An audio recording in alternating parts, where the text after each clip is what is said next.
Good evening, and welcome. For those of you who don't know me, I'm Michelle Matson. I'm one of the German professors on campus and part of the Modern Languages and Literatures department. I'd like to welcome all of you to this evening's event, and thank you for joining us. Before I introduce our distinguished guests, let me take a moment to thank all of the programs that have come together this evening to make the event possible. The following programs have helped us to bring Dr. Berman here with their financial support and have helped us promote the talk both on campus and in the greater Memphis community. I would like to thank, therefore, Greek and Roman Studies, the Search for Values in the Light of Western History and Religion, the History Department, the Religious Studies Department, International Studies, the Film Studies Program, the English Department, Philosophy Department, Gender and Sexuality Studies, the Political Science Department, the Political Economy Program, African American Studies, and Jonathan Judakin, the Spence Wilson Chair in Humanities. I told you it was a We thank all of our colleagues for their support and engagement, and we are delighted to be part this evening of the Communities in Conversation series so ably and imaginatively laid out by Professor Judakin. It is now my pleasure to introduce to you Professor Russel Bergman, the Walter A. Haas Professor in the Humanities at Stanford University. Although he received his PhD in German Studies, Professor Bergman's interests are extremely wide-ranging, which is reflected in the interdisciplinary humanities chair he holds at Stanford, his appointment in comparative literature, his previous involvement with interdisciplinary programs such as modern thought and literature, and his ongoing commitment to undergraduate education in the humanities. Dr. Berman's scholarly work also provides ample evidence of his extraordinary accomplishments in German studies and beyond. He has published at least 8 books on topics ranging from German literature and literary criticism to terrorism to European anti-Americanism. Indeed, in Fiction Sets You Free, Literature, Liberty, and Western Culture, which was published in 2007, he takes the reader on an exploration of the origins of language in prehistoric times, the development of human autonomy and its connection to literature, and ends with a chapter on how capitalism itself depends on the particular skills that literature fosters in the human imagination. Let me also take a moment to thank him for his extensive service to the profession. In addition to his numerous administrative tasks and inter-program tasks at Stanford, Dr. Berman has served as the editor of Telos, a journal devoted to politics, philosophy, critical theory, and culture since 2004, and not least, as the immediate past president of the Modern Language Association. For those of you who may not be familiar with the MLA, it represents the professional interests of scholars in all of the modern languages, comparative literature, and English. It has over 30,000 members in 100 countries and seeks to serve the professional interests of all of its members, graduate students, adjunct instructors, and tenured faculty. Finally, in the interest of full disclosure, I will share with you the fact that Professor Berman served as the director of my dissertation many years ago. For both of our sakes, I will not say how many years ago. In the course of my years at Stanford, I came to know him and appreciate him as a provocative, challenging, artful thinker who could trouble our most basic assumptions and lead his listeners down seemingly familiar paths only to end the journey at a completely unanticipated location. We are looking forward to hearing him speak this evening on the humanities in our culture and the urgency of language learning. Please join me in welcoming Professor Russel Bergman.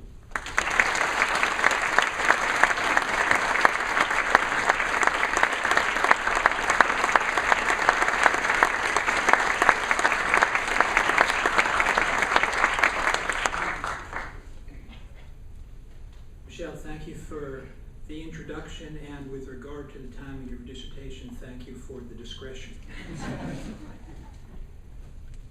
Both in my years at Stanford and especially last year as president of the MLA, I became aware of some of the challenges that higher education and by extension American culture in general face, and that's what I want to talk about with you this evening. I want to share with you some thoughts on the importance of the humanities and their standing in our culture today. We scholars of the humanities face challenges from without, our adversaries, as well as the imperative to undertake changes within our conventional forms of teaching and learning. I want to address this dialectic, without, within, with reference to 3 border crossings crucial to the humanities. The borders between languages, between higher education and what goes on in the schools, and between the academy and the public, and particularly appreciate that this is a public event. Let's consider the current setting and the issues at stake in the great humanities debate. Not so long ago, the world of pundits was awash with claims of globalization and the need for Americans to learn more about the world. Yet in the past few years, we have witnessed a backlash against the historic core of the humanities, language learning, for various reasons. But ultimately, this hostility to language learning is surely part of the neo-protectionism that has taken on a new life in the presidential campaign, and that's a bipartisan comment. Our national insecurities are pushing Americans away from international engagements, including a reduction in the commitment to learn the languages of the world. The resistance to language learning draws on the same anxieties that nourish opposition to immigration and to global trade. While we pay attention to these short-term changes of political mood, we must also keep in mind the long-term goods, the needs of learners, students, and the culture at large. The humanities are, in my view, vital to a creative society, and the study of languages is urgent if we are not to fall into a mute parochialism. However, this endorsement is no reason for us scholars to rest on our laurels and to stake out a position of what I'd call dogmatic traditionalism, that is, to defend our traditions simply because that's the way we have traditionally done things. No, we have to reconsider the mission of the humanities and translate these goals in a way that we can meet today's students where they are, in the context of today's resources and tomorrow's challenges.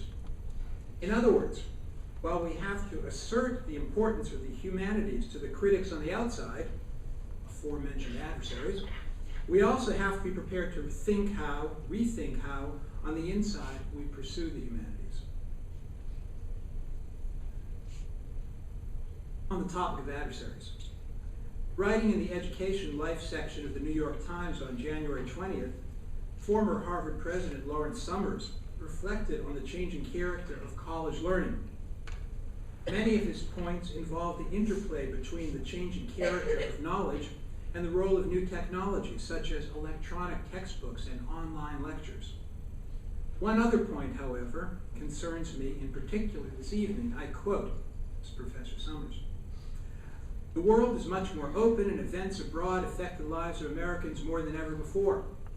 This makes it essential that the educational experience breed cosmopolitanism, that students have international experiences, and classes in the social sciences draw on examples from around the world. It seems logical, too, that more in the way of language study be expected of students." End quote. So far, so good. Except Summers then goes on to add, I quote again, "I am not so sure." End of the quote.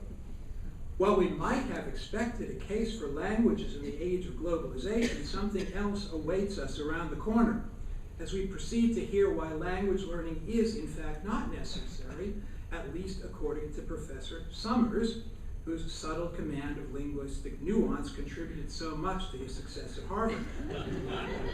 Let's listen to some more. I quote former President Summers. "English's emergence as the global language, along with the rapid progress in machine translation and the fragmentation of languages spoken around the world, make it less clear that the substantial investment necessary to speak a foreign tongue is universally worthwhile. While there is no gainsaying the insights that come from mastering a language, it will over time become less essential in doing business in Asia, treating patients in Africa, or helping resolve conflicts in the Middle East." End quote. Summers' claim is based on several half-truths and faulty assumptions. What does it mean to say that English has emerged as the global language? No doubt, within the world of international business and world leaders, those lives that transpire in hermetically sealed conference hotels, English is widely used. It is, however, definitely not the case that once one steps outside that five-star bubble, English remains the universal medium, not even in Europe, let alone throughout the developing world. Perhaps Summers never strays from those well-appointed paths. But one must then surmise that his monolingualism has come at a price. Let's speak like an economist and call it the opportunity cost of ignorance, since he faces steep barriers to engagement with the local culture. Yet even if one's interlocutors have strong English abilities, it's odd to overlook the disadvantage at which the English-only speaker finds him or herself unable to understand the sidebar conversations among the other language speakers. Hardly an ideal negotiating position, no matter what the issue at stake. For many non-native speakers of global English, moreover, the command of the language may be just sufficient for information transmission, but never for the complex ambiguities which normally make up human interaction. For these, the reliance on computer translators, as Summers suggests, just seems absurd. Of course, such translation devices have a role to play, no doubt, but to suggest that they can displace complex engagement with another semantic universe is ridiculous. What assumption does Summers make about the nature of doctor-patient relations, for example, when he asserts that human conversations can be fully replaced by computer translations? Interestingly, Summers himself knows all this. I quote him again. While there is no gainsaying the insights that come from mastering a language, it will over time become less essential in doing business in Asia, etc., etc. Note, sadly, the stereotypical reductions. Asia is for business, Africa is for patients, the Middle East is only about our resolving someone else's conflicts. The point, however, is that while Summers concedes that language learning generates, quote, insights, he deems such insights to be, quote, less essential, whatever that means. So the deeper knowledge of another culture or another person that such insights might convey are, for him, not really necessary for business, medicine, or politics. How could he know? Language learning is a crucial vehicle for cognitive growth. Studying another language provides an opportunity to expand one's capacity in language in general, indeed to improve one's grasp of one's native tongue. Many may recall how it was the high school course in Spanish, French, or German, or Latin that first gave them a perspective on issues in English usage. Nor is this solely a matter of grammar, although grammar is hardly unimportant. But it's also the important recognition of how semantic fields shift across language borders. That is, the insight that there is no one-to-one correspondence in meaning between languages. Precisely here, language study opens onto a recognition of differences between cultures and worldviews inherent in different language traditions. That's one real lesson to learn.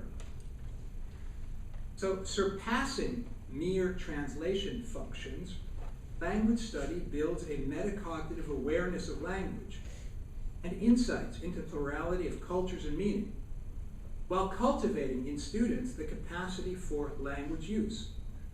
Not just using the target language correctly, but using language better as such. It builds a student's capacity to participate in public rhetoric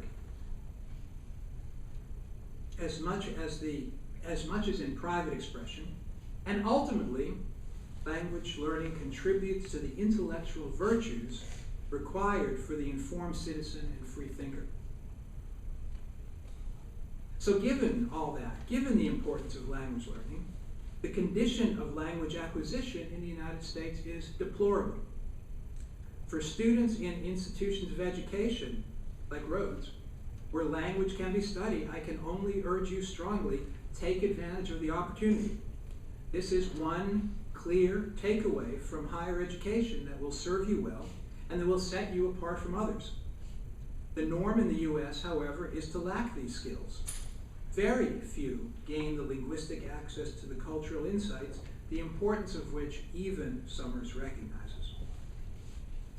So what's it like in the United States?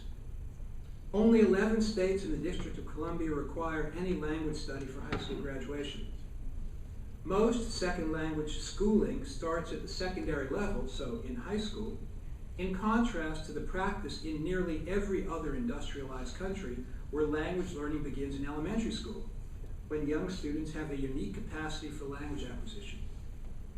Yet, according to an Actville American Conference of Teachers of Foreign Language study, 2000-2008, only 32% of U.S. secondary students were enrolled in language courses in the only 34 states that provided data. So you assume the others weren't doing much. The aggregate percentage is surely lower.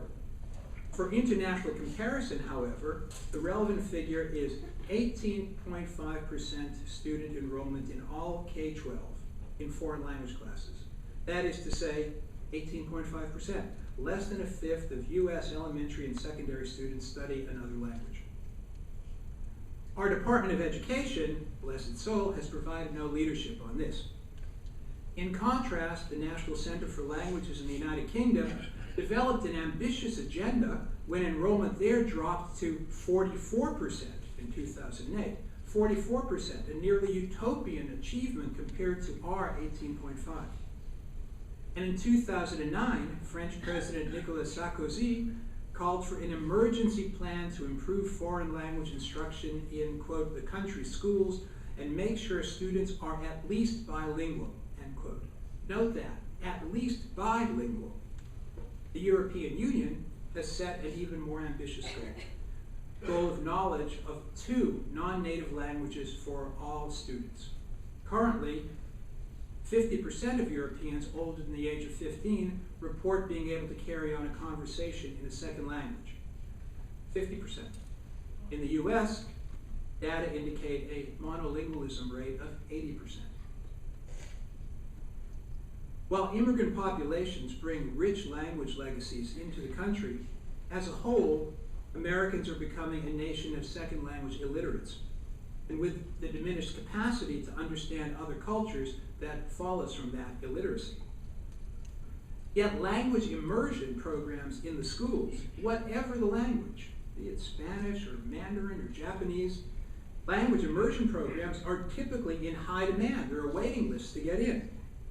And the Modern Language Association recently reported how language course enrollments in colleges remain strong, with increases in all of the top 10 studied languages during the past 3 years. And that report's on the MLA website. Americans evidently want to learn languages. And American parents want to enroll their children in programs with special language acquisition opportunities. But our education system, however, is failing to address this demand. For college faculty in the languages, this means that the old pattern of students moving from high school beginning language directly into higher level courses in college is increasingly rare. For college English faculty, this means that one can't assume that their students have had much opportunity to develop the metacognitive awareness of linguistic structures that devolves from language learning. Metacognitive awareness, reflecting on language itself. This, too, is part of the crisis of the humanities in the United States. Not just that we don't learn foreign languages, but there's an impaired literacy in English that has become the norm in the United States precisely because of that diminished opportunity to study language. I've focused so far this evening on the language acquisition question because I believe it is crucial for a full education for anyone. During my MLA presidency, I called for us to pursue a goal of universal bilingualism.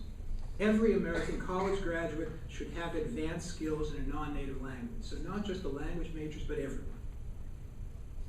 The profile of our culture, our access to international news on your computer, our skepticism toward manipulative language use, plenty of that, and our knowledge of others would be very different indeed if second language ability were widely distributed.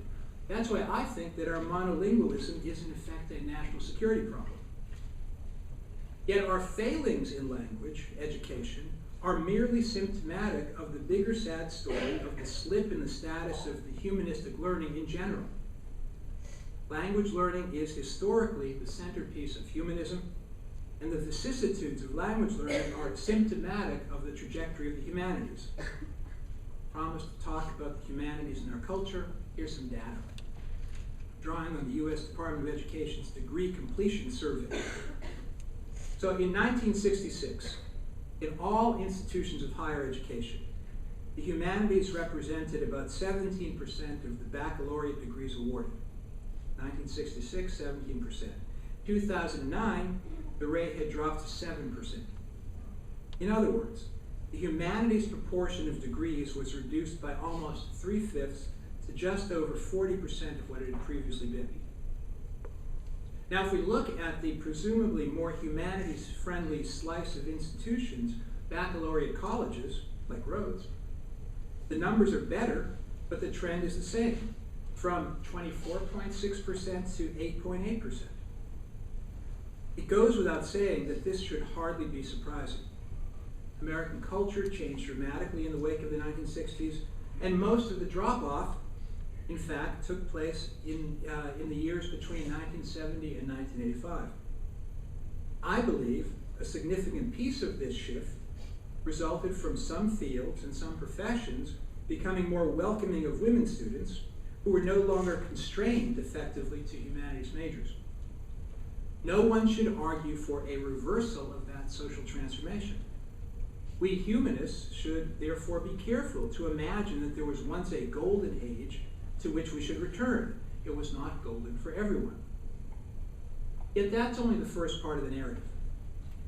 The big losses during the 1970s seem overall to have reached a kind of plateau during the 1980s and even show a small but noticeable uptick in the 1990s, before falling again to current lows. One might hypothesize that economic expansion, as in the 1980s, makes a humanities choice more plausible than does a recessionary environment. This is an account which has the virtue of preserving some grounds for optimism if we look forward to an eventual turn in the business cycle. To understand our situation, one should not only, however, consider the percentage of all bachelor's degrees represented by the humanities, what I've talked about so far, but also take into consideration some absolute numbers. In 1966, there were about 90,000 BAs in the humanities awarded. In 2009, the number had risen by 27% to 115,000. Yet this growth in the absolute number of humanities degrees was just enormously overshadowed by the much greater growth in the total number, which just about tripled. That is, total number of BA degrees, from 500,000 to 1,600,000. It may be some consolation that the humanities hold on to a core clientele, but it remains the case that the incremental growth in the number of humanities degrees is not keeping pace with the expansion of the college population as a whole. Put simply, our piece of the pie is shrinking, and we experience this as a crisis. So far, I've been talking about the numbers of majors that humanities departments graduate, and that is no doubt a crucial metric of departmental productivity. It is, however, not the only issue.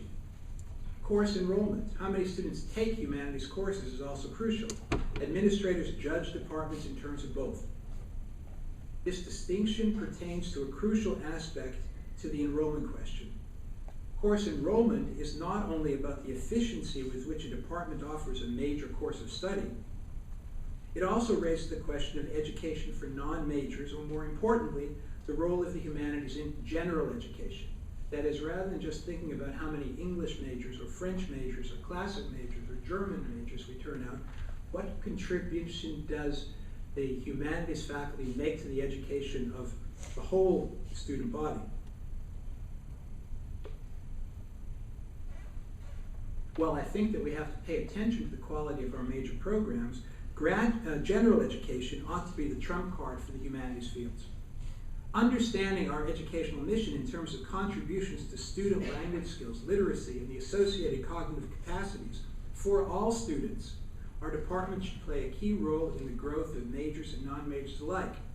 Indeed, given the limited and shrinking fraction of students majoring in our fields, we should make the strategic decision to give more thought to the general education agenda in the language arts, understood flexibly enough to include both first and second language learning. This implies profound rethinking of established teaching practices. Rather than viewing English departments and language departments as separate venues, We ought to recognize that English, too, is a language. We should undertake a holistic rethinking and recognize that it is the same students who are language learners regardless of the department. We should therefore try to develop coordinated learning opportunities across traditional departmental borders. Not only should humanists cross the border between English and the languages, we in higher education also have to think across the traditional border that separates us from secondary schools.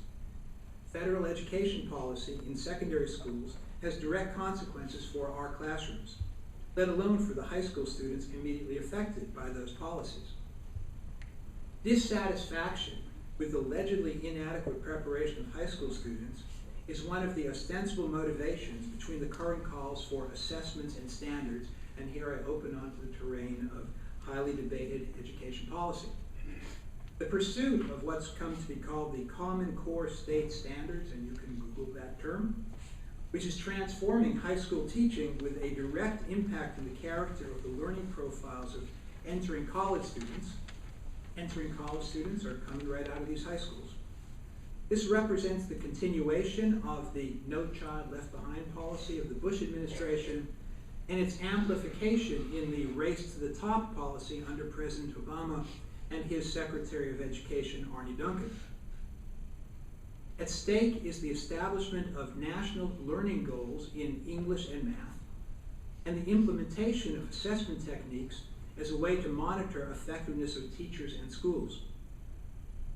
In fact, tying funding for teachers or schools directly to assessment outcomes. The process presumes that diversity among different state standards, far from representing an advantageous flexibility, amounts instead to an impediment to student learning. And it is difficult not to read this strategic choice as a step toward a nationalization of high school curricula. This federalization of curricular standards may have some sincere educational motivation. However, as an ulterior motive, it also represents a business opportunity for education entrepreneurs, including especially the testing agencies, remember the SAT, through the establishment of a uniform national market. Homogenizing the educational market, in other words, is a commercial opportunity. Consider this comment by Joanne Weiss in a blog on the website of the Harvard Business Review. Weiss is Chief of Staff to Secretary Duncan, and she previously led the Race to the Top program. So her comments are revealing. Her words now, I quote, "The development of common standards and shared assessments radically alters the market for innovation in curriculum development, professional development, and formative assessments. Previously, these markets operated on a state-by-state basis and often on a district-by-district basis." And here's the crucial sentence. "But the adoption of common standards and shared assessments means that education entrepreneurs will enjoy national markets where the best products can be taken to scale." Quote, "So much for local autonomy in education, so much for the priority of student learning. The end game may well entail something like an SAT at the end of every grade." The impacts of these standards are already multifold. First, by definition, the standards move us toward a uniform system that will necessarily undermine teacher creativity and their professional standing. Standards means disciplining the pedagogical initiative of teachers. Indeed, to understand our crisis of the humanities fully, we should put it in relation to the current political atmosphere in which attacks on teachers have become de rigueur. One danger of the assessment movement is that it may discourage innovative teachers from teaching from their strength while providing clear incentives to teach to the test. This priority of the assessment test, secondly, tends to crowd out other subject areas not included in the assessment metrics. The narrow and exclusive focus on English and math, that's what gets assessed, marginalizes all other subject areas. This is, to my mind, a major miscalculation. The reduction of topic diversity in the classroom will only make school less exciting while reducing chances to inspire students who may bring varied and unpredictable interests with them. Finally, regarding the standards, their specific content gives expression to the crisis in the humanities. The English standards, and that's what concerns me now, the English standards, which were endorsed neither by the Modern Language Association nor by the National Conference for Teachers of English, the English standards de-emphasize the importance of literary reading and shifts instead markedly toward nonfiction, that is, informational reading. The underlying assumption is that there has been too much literature in high school education, and this humanistic material needs to be pruned back.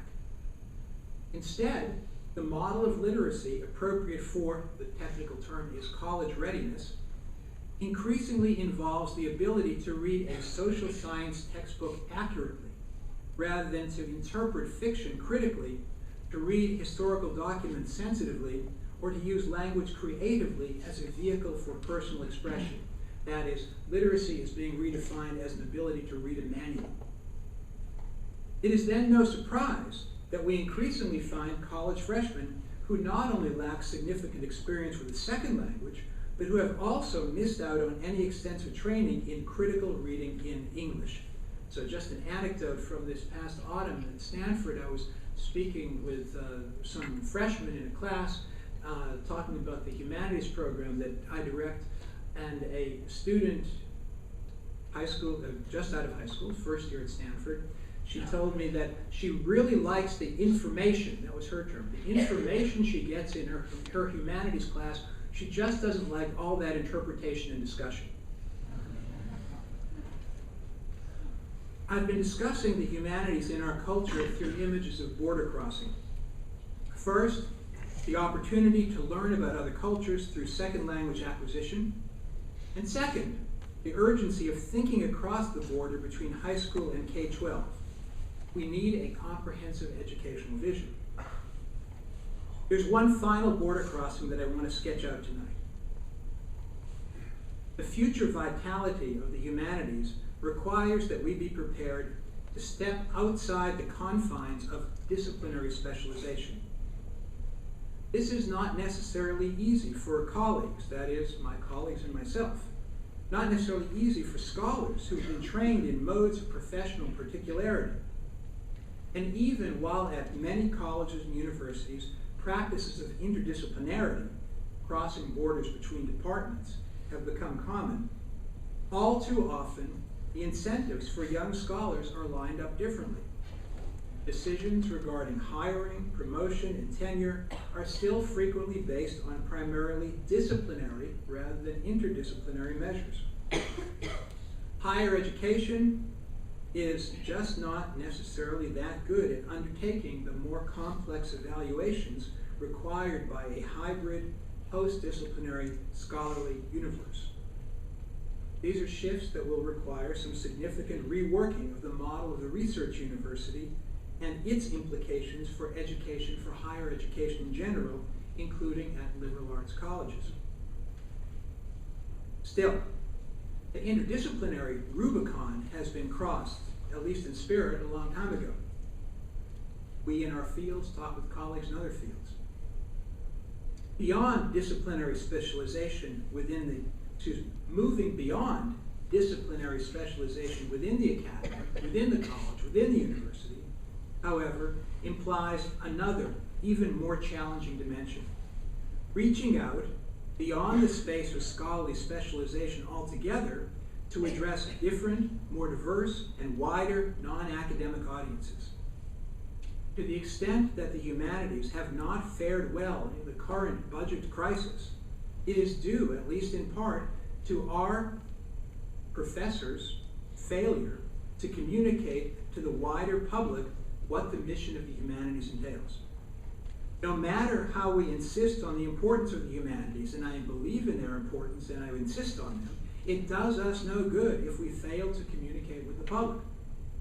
Hence the need for us to pursue what has come to be called, even ever more frequently, a public humanities. The material we study, the literature, the art, the history, the ideas, the philosophy, These are not esoteric and irrelevant to the lives of the public. On the contrary, the content of the humanities is nothing if not humanity as a whole, and therefore capacious, which is why we have to develop the language and the channels to interact with the wider public. Public education, adult classes, building bridges to local communities, utilizing the new technologies and media more effectively by countenancing scholarly writing in new genre, not just books, but blogs too.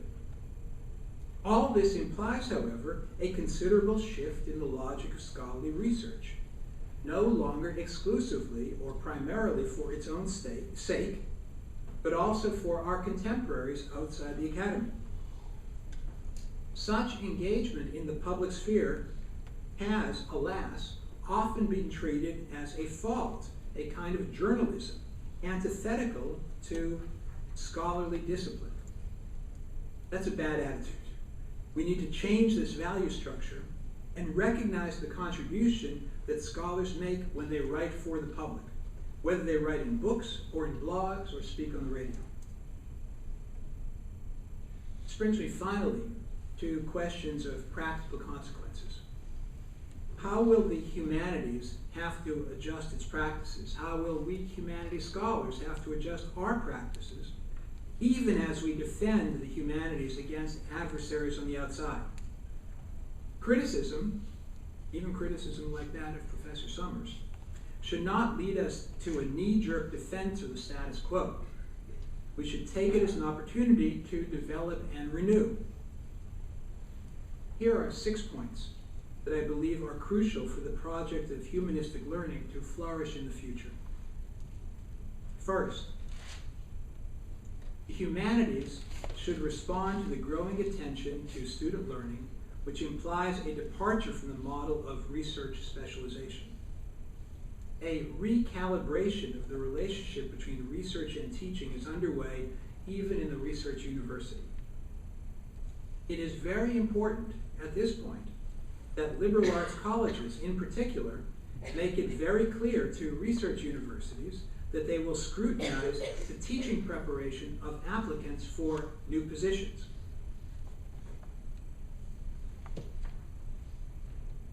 Second, the humanities similarly should become less bashful about thinking about career outcome for students, especially undergraduates. Instead of bemoaning pre-professionalism, instead of complaining that students are only interested in jobs they might get, we should recognize the legitimacy of those student concerns about their future prospects. And we should be able to articulate the career-relevant aspects of humanities study. The abilities to interpret complex materials, to pursue evidence-based argument, and above all, excellence in language. That should be the goal of a humanistic education, but that surely has career amplifications. The competitive advantage of humanities graduates, whether at the baccalaureate or doctorate level, ought to be above all in language, both first and second. We should structure our programs with that goal in mind. Third, globalization means nothing if not greater curiosity about other cultures, with implications for our degree programs. English doctoral programs should expect graduate students to have second language skills, which means that English undergraduates especially should learn another language. The notion that one can study any work of literature in any tradition as if it emerged in some monolingual environment is an ideological fantasy. Meanwhile, faculty in foreign languages should understand their mission as surpassing literature and therefore develop their expertise in the wider politics and society of the cultures they study.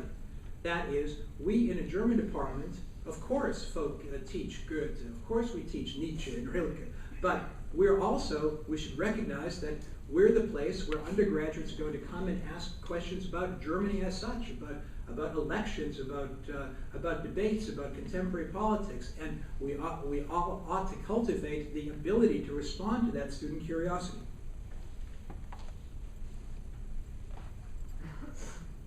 Fourth, doctoral programs in the humanities desperately need reform. Time to degree in the literature fields hovers around 9 years, actually slightly longer in English than in the foreign languages. This is almost twice the rate for the 1960s.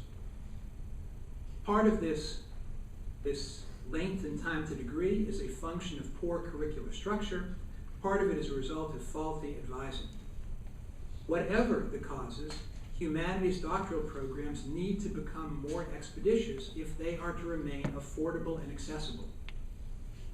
Hiring departments ought to make it clear that long time to degrees are grounds for suspicion, not signs of erudition. Long time to degree means low productivity. 5, doctoral programs at the same time should provide students with a wider range of professionalization opportunities consistent with the long-standing but not always recognized fact that significant numbers of humanities PhD recipients do not go on into careers in higher education. Rather than regarding this as a matter of failure, humanities faculty should recognize the range of outcomes a PhD in the humanities can lead to and the many directions for careers that are opened up, including but not limited to careers in higher education. 6, the humanities, finally, should be seen not exclusively as a set of academic specializations than about the experience of humanity in all its diversity and ambiguity. Humanists need to develop voices to speak with the public and to find genre that can have wide resonance, drawing on the new social media to develop new public spheres. The problems of humanity are the topics of the humanities, so it is up to us to contribute to solutions. We humanists need to be ambitious in staking out our potential for impact and our opportunities for engagement. In the end, the question of the humanities in our culture is not only about how our culture is putting pressure on the humanities departments, those are the challenges from without. We have to do better than just defend the status quo. More importantly, we have to meet the challenge for the humanities to renounce isolation as its necessary vocation and instead to enter into our culture a humanities at home in the world. Thank you.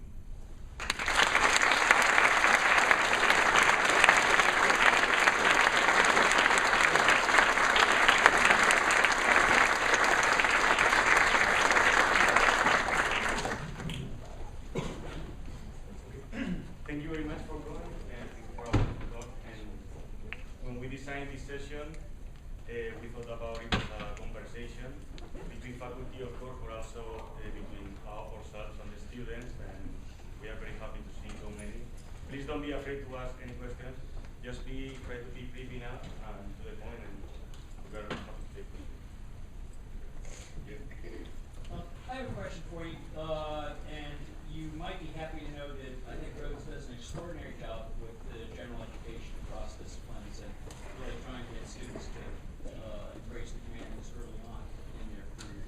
Great. But I have a question for you, in particular about the long-standing link between humanities education and, for lack of a better term, vision of aristocracy, oligarchy, links to class. And I don't think it's any coincidence that when people look at elite kinds of institutions like baccalaureate colleges, there's a whiff of something subversive about them. How do you go about making the argument to a public that that educating people to be freer than they are, a liberating kind of liberal arts, is in the national and global interest?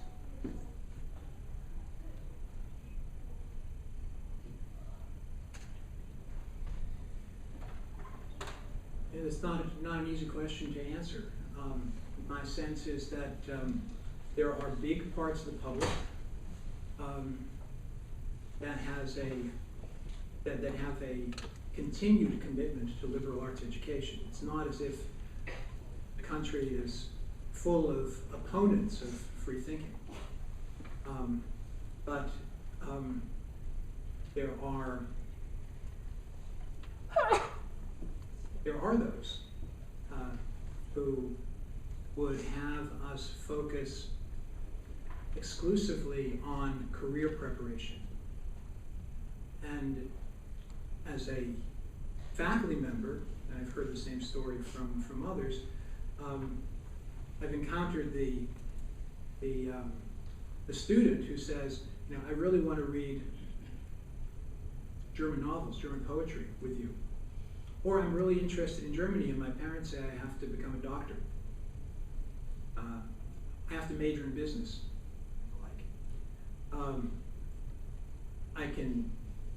Those parents don't speak with me, I speak with the student. I make the argument that to become a better doctor, you want to have better language skills. To become better in business, you want to have better language skills. And the one way to get to better language is, of course, through language classes, but also through literature. Literature is a specialized, refined use of language, which is one of the best ways to improve one's language skills. By no means the only goal of language study. So there are specific, sort of tactical answers that I could imagine to that challenge. But what you're asking on a deeper level is, how can we think about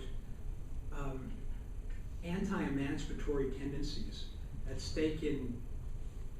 foot in culture that are therefore hostile to learning and are anti-intellectual, and this is indeed a long-standing problem that will not go away.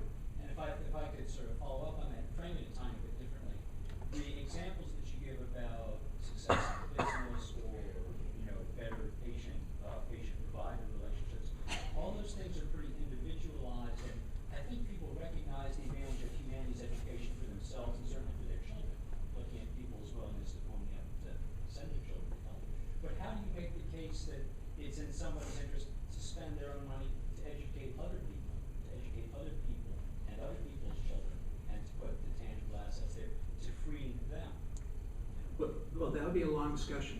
I think there is a case to be made that we want to have a more dynamic and more creative society with people who are more intelligent, who are more supple thinkers, and that's what humanities education gives you: a suppleness of thought. You want to have people who can interpret, who can understand, so from there, the next question would be, well, how do you support? What's the argument for any public goods at all? And of course, this is a major debate in the United States right now. About a month ago, I spoke at the University of Washington in Seattle, one of the great public institutions of the United States in higher education, where state funding for the university had dropped by 50% in 3 years. And while that's particularly dramatic, I think that is the profile of what's going on in education in the United States, in the public sector. California public education faces enormous budget challenges. This remains a challenge.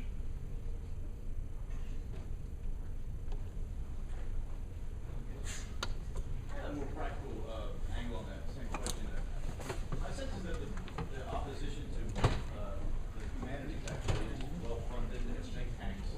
They are sending out they have the editorial pages on an article, Chris Matthews, and I've always been a little frustrated by the failure of humanities to fight fire with fire, to establish a kind of bulwark and actually get out there and come up with marketing language to defend it. I mean, I love what you're saying about our being willing to talk about the career advantages to humanities, but what I don't rarely see is a concentrated defense of the humanities in the public sphere that I would love to see. And I was wondering if your experience with MLA ever touched upon projects for that kind of initiative. It was very instructive. The MLA for decades was a pretty stodgy institution. Then it spiraled off in a direction where it was making political statements on every other issue in the world, but wasn't paying much attention to higher education.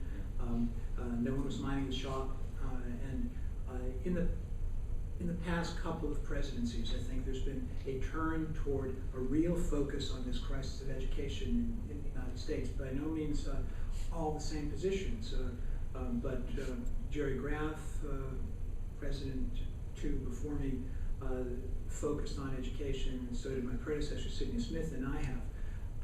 And we've moved toward greater advocacy, toward greater lobbying. Part of the American game is you have people on your payroll in Washington who do things for you in congressional offices. That's the way, and we've taken much more robust stands on this. So when I was president, it was the first time that the MLA issued statements on the urgency that everybody learn a second language. But if I can respond to both these questions at the same time, it's a complex political, theoretical, philosophical situation. I mean, I've made my case. You get a sense of where I'm coming from on this. And there's opposition to this, I'd say, from various camps on the right and various camps on the left. The right-wing opponents are either the traditionalists, who are afraid of critical thinking, or the free marketeers who don't want to spend on public goods. That's pretty clear. Those are two different positions, and they're largely on the right. On the left, there's the position that all of this critical thinking itself is just elitist. What we should do is make sure that everybody can read manuals, so they can get a job, and that's that. And you may want them to be able to read Cicero or Goethe, but that's just aristocratic stuff. What we need is democratic, small d, big D, manual reading. And I think that's highly problematic.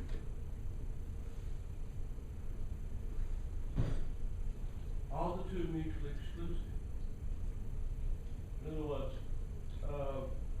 can we not develop a society in which those who have both the ability and the interest read their Cicero or Cicero, depending upon which year you're in, or their Goethe, and also have one in which the other 70% or 90% of the world can read a clean manual. Pardon my French. Can they not be combined in one society? I think everyone should have the opportunity to read Goethe. I think everyone should have the opportunity to read Cicero.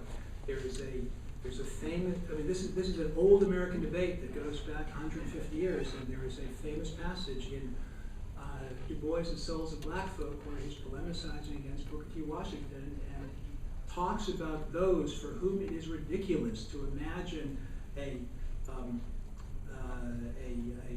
young black student reading a book of French poetry. And Du Bois castigates that doubter. Why shouldn't that black student have an opportunity to read that French poetry? My only objection there, I wish she had taken a German example, but the point is that language learning as emblematic for the humanities has both practical consequences, the better doctor, the better businessman, access to the global economy, that it also involves, it also leads to greater cognitive growth altogether. It's the access to the public sphere. If you don't have language, you can't speak. And without that speaking, you can't participate in civic life. Well, you can participate, but it's a big enhancement. And I think we have to work toward making that available to everyone.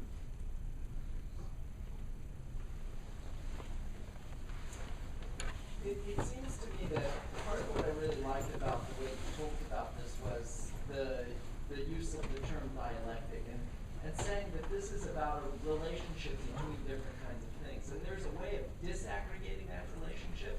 That is, you can say something along the lines of, to continue the Du Boisian line, that there's a talented tenth, and those people are going to have access to the best kind of education, and they're going to read Cicero and Goethe, and hopefully they come from family backgrounds that enable them to have access to those kinds of forms of cultural knowledge.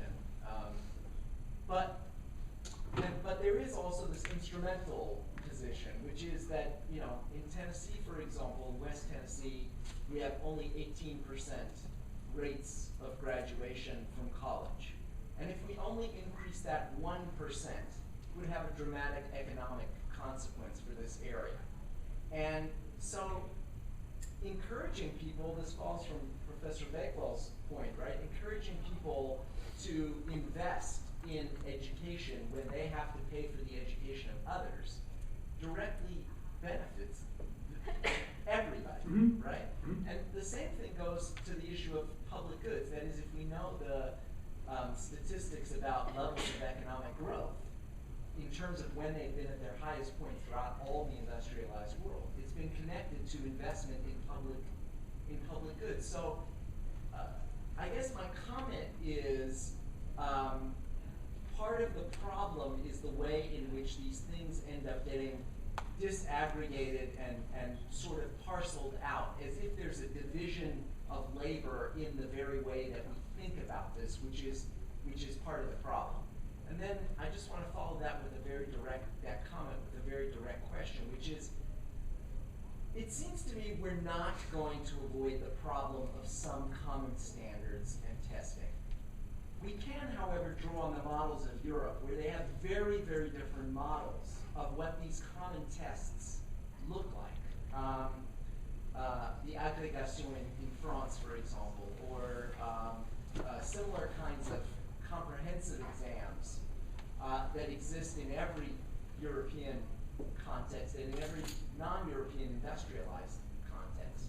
Shouldn't we be drawing on some of those kinds of examples in the way in which we attempt to establish common standards? That is, it's not testing that's the problem, it's the kinds of tests where you have to fill in the box in order to indicate something about what it is that you know that's the problem. There's nothing wrong with accountability, and there's nothing wrong with assessment. The question is the metrics. The question is how that assessment agenda is articulated. Of course, we ought to ask, is a particular school thriving? Does a teacher do a good job or not? But the way all of this has been rolled out here, it feels like an attack on teachers. The suggestion is that the primary problem is that the schools are full of bad teachers, that they're all terrible, except for a very few, and we ought to get rid of them all. This is a propagandistic illusion, and you're absolutely right. There are other models for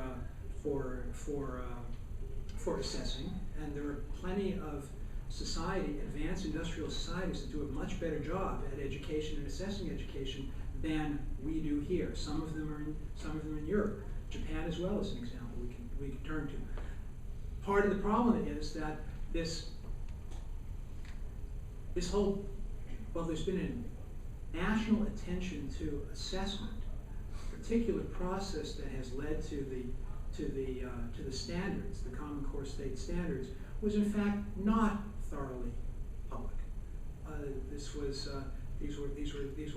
were standards that were developed through Governors Association and some foundations, and states had to sign onto them, in fact, before they were even announced, because this is taking place in the context of the 2008 economic crisis. And I just think the impact is already turning out to be poor, but happily I think there's evidence of growing resistance to it. Now the nightmare solution is that not only will we have national standards in high school, but they will have national standards in college as well, and that there'll be testing at the end of every year in college to meet national standards. I think both on the college level and on the high school level, the alternative is to think about teachers as professionals who care about their students and who ought to be engaged in discussions in their institutions about how to teach better, how to support students. But so far, it's framed as an attack on teachers. I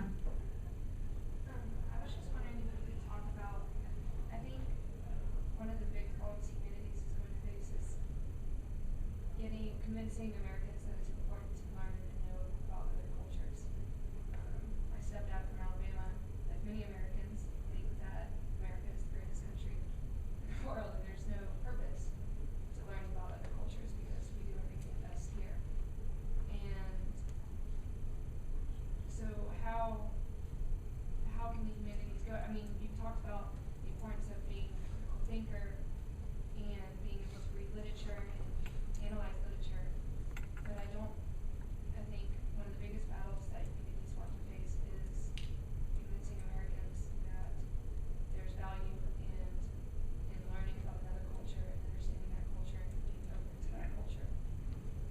Well, yeah, we face battles and we will engage in those battles and we will win. But there's you're absolutely right. Just as an earlier questioner asked, how do we make the argument for funding public education? You're asking, how do you make the argument for supporting the humanities, in particular, studying other cultures, which is, of course, is just a subset of the humanities. And I think part of the answer is that no matter where one is in the United States, the interconnectedness of our culture, our economy, our politics with the rest of the world is just indisputable. Well, I believe that, but many Americans wouldn't. They would still do business with China, but they wouldn't want to know about China's history or China's future or why China is thinking the way they do, or any part of the world. They just want to correspond with them in economic terms, or business terms, or what have you. But and so it's hard. I mean, of course, I understand you, all of us in this room understand the importance, but we're a minority. The majority of Americans do not agree. Well, I think we just have to make the case in an elaborate way that if you're going to do business with China, then it's good to know Chinese. It's good to know where the Chinese are coming from in that colloquial sense. Because they know English, they know your background, and I don't understand why we can't see that we're at a disadvantage. Imagine the most antagonistic negotiating situation. We're at a disadvantage if we know less about them than they know about us. This is not rocket science. But we don't even have to think about it in those antagonistic terms. Trade can also be a win-win situation, but we have to come to the negotiating table on equal terms.